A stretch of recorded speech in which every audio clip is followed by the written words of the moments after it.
On August 28, 2011, Hurricane Irene slammed into southern Vermont, bringing massive flooding that devastated many of the rural communities across that region. Little towns like Wilmington and Jamaica. Major roads were terribly damaged, along with many homes and businesses. Well, 5 years later, there's been significant recovery, but the scars are still visible and the awful memories remain. Tonight, Connecting Point executive producer Tony Dunne and videographer Mark Langevin take us to see the continuing aftermath of Irene 5 years later.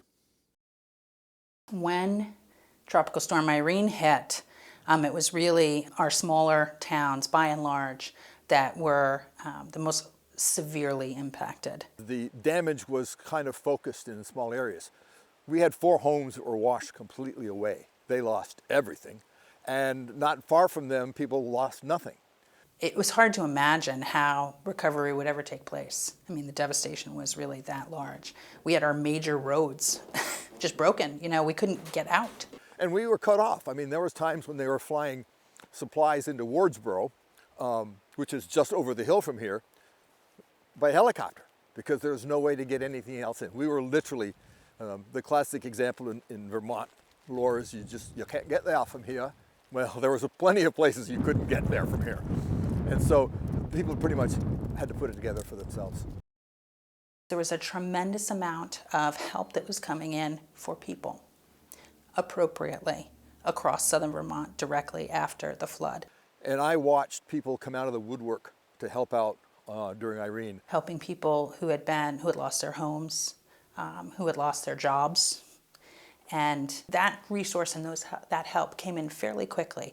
People who pretty much lived their own separate lives, some distance from town, for example, saw the need and jumped in.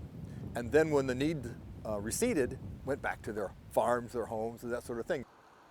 So right now, I'd say most people aren't feeling it, feeling Irene, except for the families who lost everything, and they're going to be feeling it forever. And I can remember actually walking around in Wilmington shortly after Tropical Storm Irene and looking at the devastation, which was just unbelievable, and thinking there's going to be some balance somewhere to all of this. And so there will be some tremendous opportunity that comes out of this. And there has been. The amount of investment that has come into a number of our small villages and downtowns would not have happened, actually, without this. FEMA estimated about $5 million worth of damage.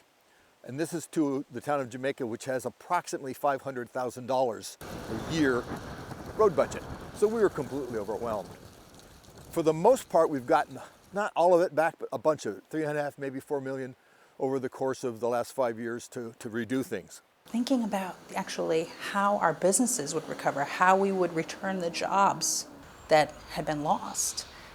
Was something that really there wasn't as much thinking going on about. And so we're really happy to be working on that. So in the 5 years since Tropical Storm Irene hit us, most of the recovery's taken place.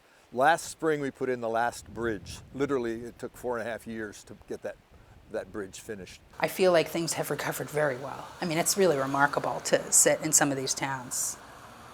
There's a few things left over, such as the one behind me that is just now getting some grant money to take care of, but most of the important parts, you know, the infrastructure, the roads, the bridges, those have been taken care of. So I think the physical recovery has been tremendous and critical, because without that physical recovery, we're not going to see economic recovery. We're not going to see population recovery, which is also something that is really important for us to focus on. The truth of the matter is, you can find trees anywhere, and I've been around the world, and there's a lot of beautiful places. But when you look at how the people in this area came together to help out each other and to restructure things and put things back together and to help out, it's pretty remarkable.